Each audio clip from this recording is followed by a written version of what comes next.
अस्सलाम वालेकुम दोस्तों, सोप सीरियल मोहब्बत जे माग जे ईंदड़ नई एपिसोड में छा थींदो ऐं छा थियण वारो आहे इन जी तफ़सीलात ॼाणण लाइ जेकर अव्हीं असांजे चैनल ते नवां आहियो त महिरबानी करे असांजे चैनल खे सब्सक्राइब कंदा जीअं हर ईंदड़ नई ख़बर जल्द खां जल्द तव्हां ॿाहिरनि ताईं मुहैया थी सघे। दोस्तों हाणे हलूं था ड्रामे जी तफ़सीलात जी तरफ़। तव्हांखे ॾेखारियो वेंदो त ईंदड़ नई एपिसोड में ॻोठ जूं नियाणियूं जेको आहे सो घर खां ॿाहिरि निकिरी ईंदियूं।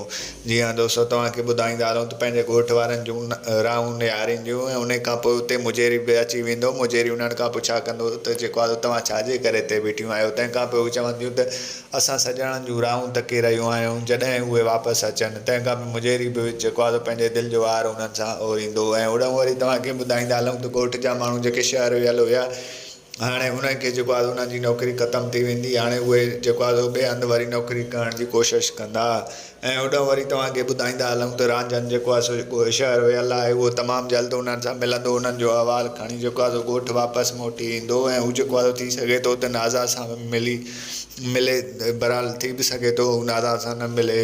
ऐं होॾां वरी तव्हांखे ॿुधाईंदा हलूं त मोर वीचारो तमामु घणो ख़ौफ़ में हूंदो। ईंदड़ नए एपिसोड में तव्हांखे ॾेखारियो वेंदो त जेको आहे लिकी लिकी ऑफिसर खां हू जेको आहे भाॼी ऐं सामान वठणु वेंदो ऐं उन खां अलावा हुनजो मालिक हुन खां पुछण जी कोशिशि कंदो, बहरहाल मोर लवाइण जी कोशिशि कंदो। ऐं तव्हांखे ॿुधाईंदा हलूं त खड़पील ईंदड़ नई एपिसोड में पंहिंजी घरवारी सां सलाह कंदो ऐं चवंदसि त जेको आहे सो ख़बर न आहे त असांजो मोर अलाए कहिड़े हाल में हूंदो ऐं हिन खां पोइ हू चवंदसि त जेको आहे सो रांझनि वियो आहे, रांझनि ज़रूरु जेको आहे सो उन सां मिली पोइ ईंदो। ऐं तव्हांखे ॿुधाईंदा हलूं त नाज़ा वीचारी जेको आहे सो रांझनि सां मिलण लाइ सफ़ा बेहाल ऐं चरी थी चुकी आहे। जेको आहे हर वक़्तु उनजा जेको आहे उन जूं राहूं पई थी निहारे। दोस्तों तव्हांखे मुंहिंजो रिपोर्ट कीअं लॻो कमेंट में पंहिंजो राय ॾींदा।